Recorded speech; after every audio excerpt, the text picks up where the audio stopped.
A reading from the beginning of the book of the prophet Daniel. In the 3rd year of the reign of Jehoiakim, king of Judah, King Nebuchadnezzar of Babylon came and laid siege to Jerusalem. The Lord handed over to him Jehoiakim, king of Judah, and some of the vessels of the temple of God.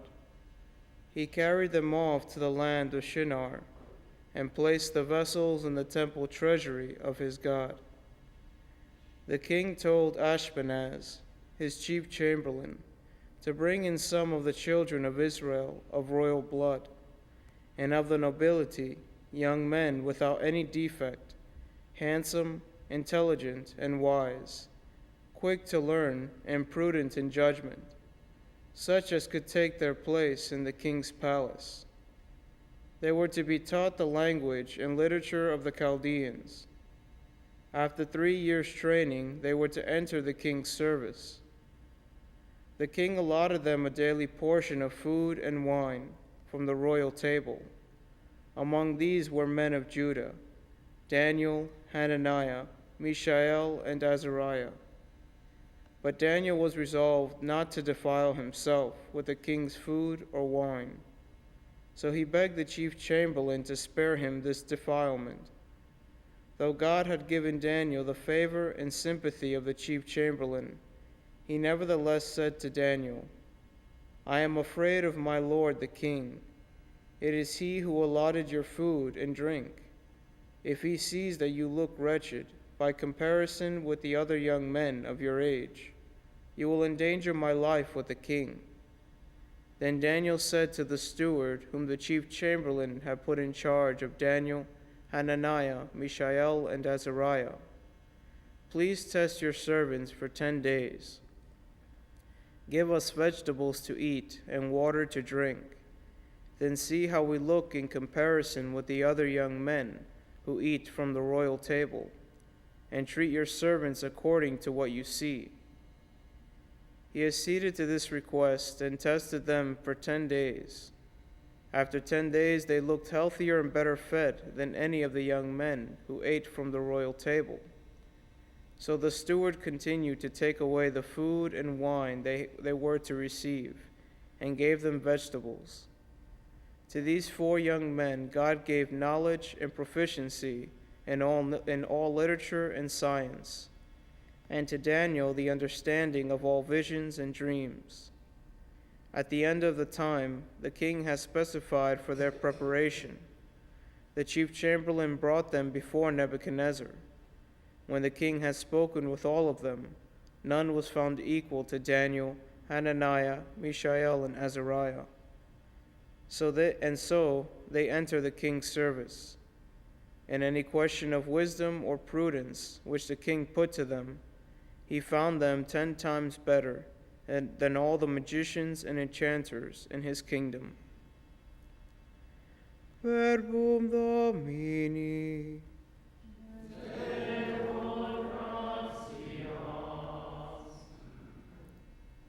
Glory and praise forever.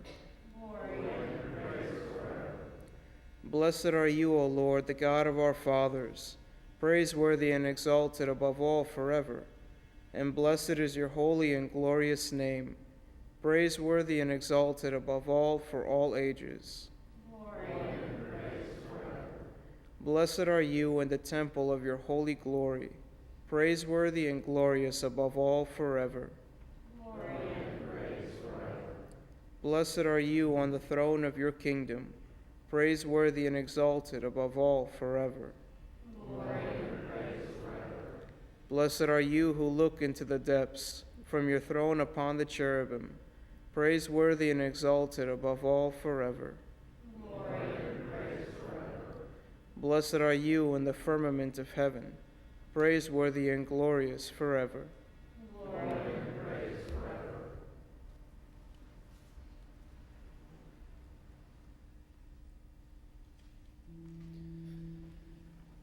Alleluia.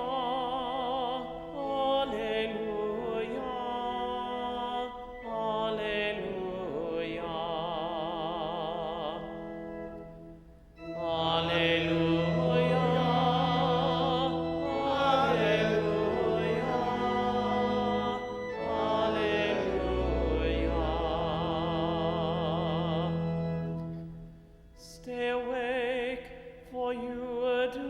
not know when the Son of Man will come.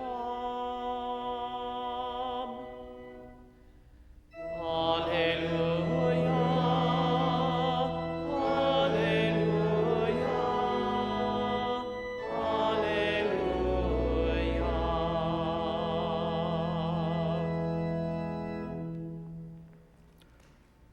Dominus vobiscum.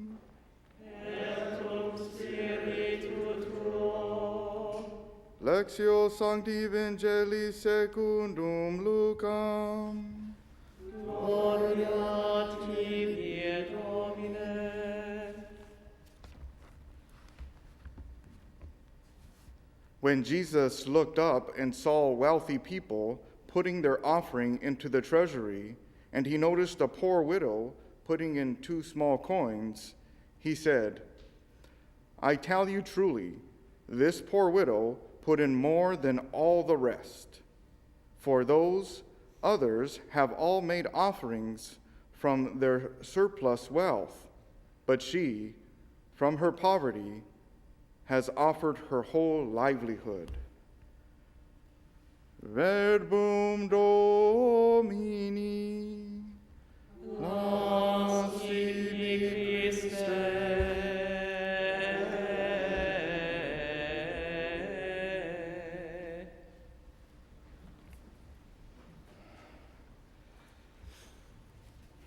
This week, we have Thanksgiving on Thursday, and then also here in the United States, we begin the biggest shopping days of the year, the commencement of the Christmas shopping season.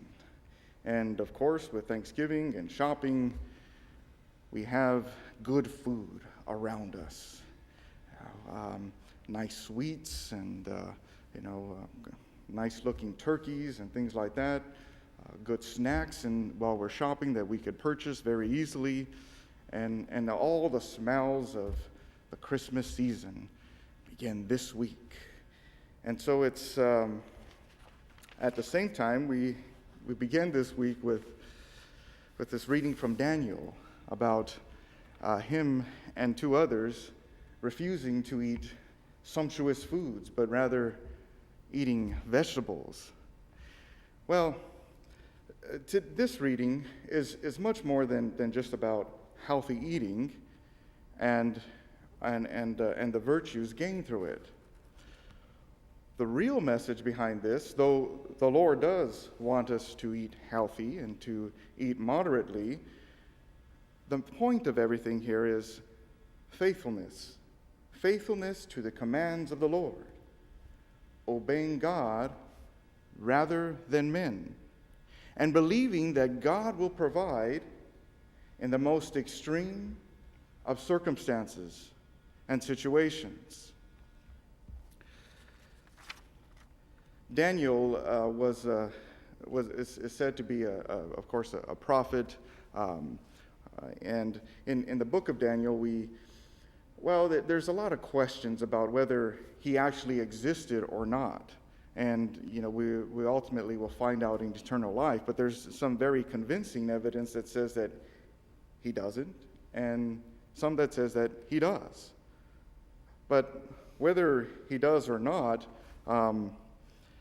the purpose for this book mainly was to tell the Jewish readers who were living under the Babylonian captivity how to live. Daniel, these readings here in the book of Daniel provided a model for the Jewish people on how to live justly and rightly. They encouraged faith, and they provided hope for those who were suffering under the Babylonian captivity. And so, we ourselves, we endure many things as Christians. We are often put in very compromising situations. And God calls us all to bring his truth. Bring his truth and his love to all people we come in contact with. God made us to know, love, and serve him. And in knowing and loving him, we cannot help but serve the Lord. and to share his love with those around us. And this means in the workplace.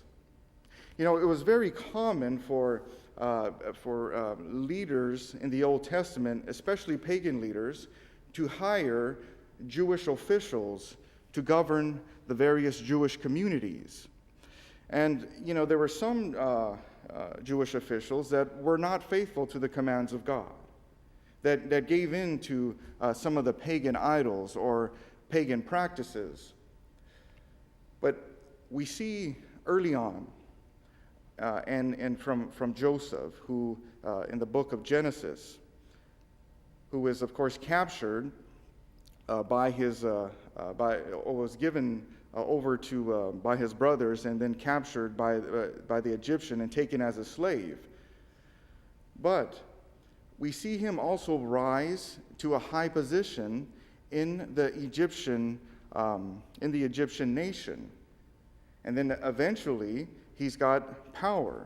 But he never compromises anything, and he always shows that he remains faithful to God. And this is what we see here in Daniel as well.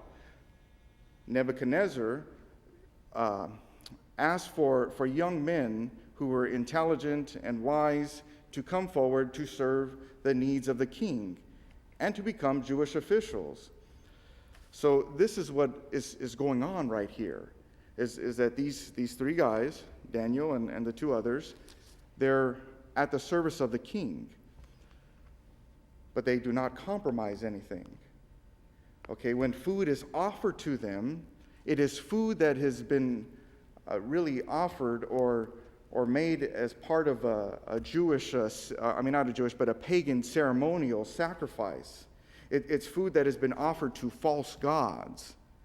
So, though the meat is good, wine is good, and all of that, they refuse to eat it because it had the spirits of the pagan gods on it. So they backed off from it, and they says, well, give us vegetables.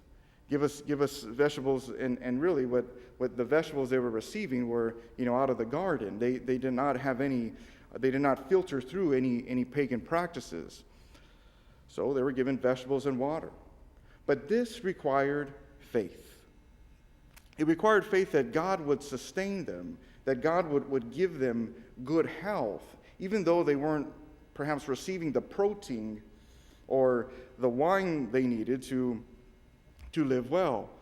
But instead, through the power of God, they came out stronger than some of the other pagan jailers and pagan young men who were eating the foods offered to false gods. So the same for us.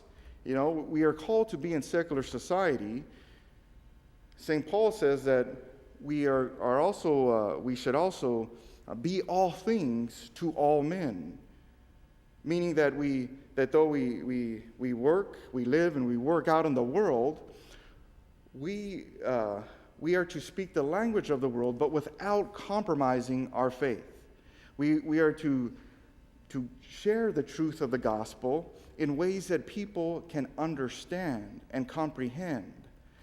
And this is, of course, just an example, is like what we see in a lot of Christian media.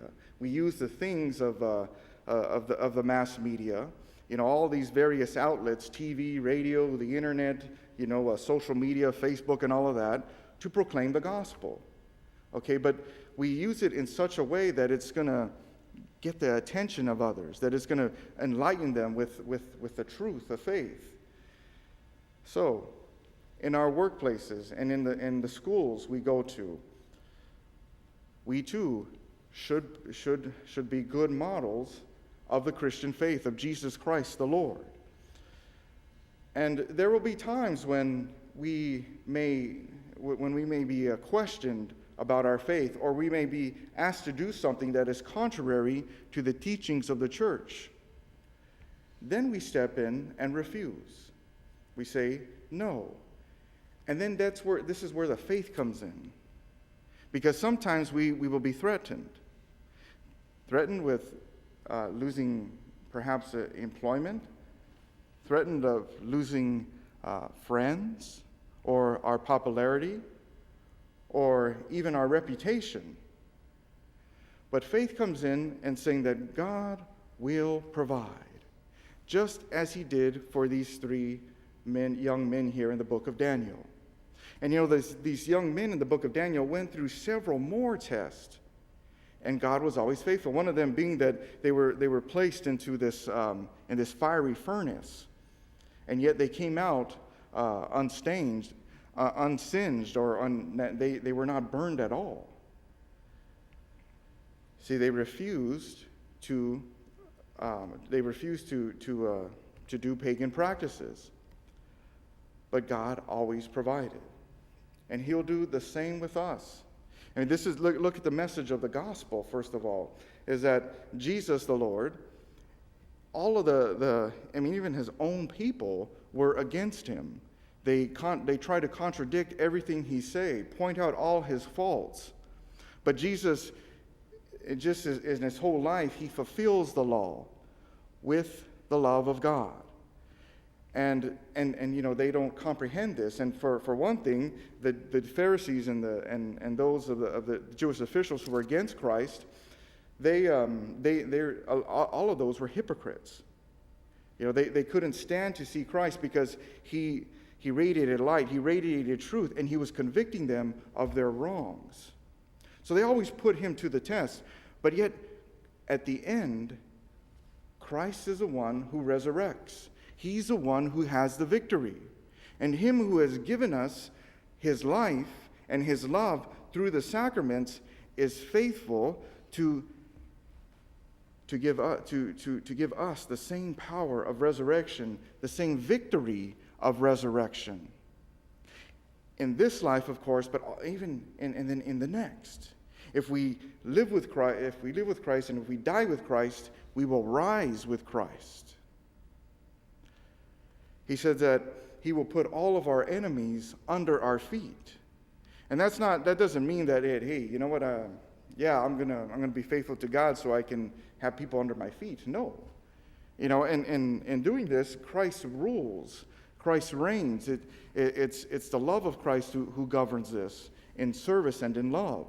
As I spoke earlier about Joseph, this man in the book of Genesis, even though his brothers had betrayed him, at the end when he has all this wealth and he's in a high Egyptian position, he says, what God has meant for evil, what the devil has meant for evil, God has turned around for good. You see, he could have just smashed them right there because because they were at his mercy. They wanted food from him, but he gave them in abundance. And see, what did they receive there? They received the mercy of Jesus Christ the Lord, the risen Christ. And so for us as well, God will deliver us. God is faithful. He's always faithful. It's contrary to him not to be faithful, but he's always faithful and will provide. He will raise us up with him. And then when he does, this is our opportunity to show the mercy of Jesus Christ and to win over souls. And this love of Christ, this obedience and faithfulness to the Lord is needed out in the world today, in every area of a profession, in any profession, whether it's medicine, business, law, education, government, everywhere. We need faithful Christians to rise up once again. And God will do his greatest work sometimes under the greatest persecutions. I think I said earlier last week that out of the greatest affliction, we see the greatest amount of charity, because it's God who's doing and operating in us. So today we resolve, like this poor widow here, who gives everything in the gospel, who gives everything over to Jesus Christ or to God for love of him. She believes that God will provide for all her needs, Okay? And she only has like 2 cents to give while the others are giving out of their abundance. But she's giving everything because she loves the Lord. And so Christ, I mean, not just in what we give or in our tithings and offerings, but much more in our actions. He calls us not to hold back, and specifically not to hold back his truth, and to always obey him.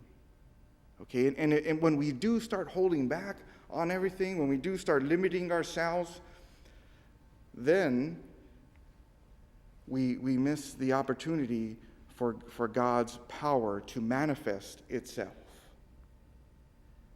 Remember, he will provide. This woman only gave, we think, well, I don't have everything necessary. I don't have maybe the knowledge to share the faith, or I don't have the strength to not compromise in situations where I'm threatened. God just asks us to do our best, to give what we have, everything we have, like this poor widow here. She's giving in faith everything because she knows God is faithful and that he will provide. So today we come before Jesus Christ the Lord, and we ask that he strengthen us so that we always remain faithful, so that we always obey God rather than the sinful practices of man.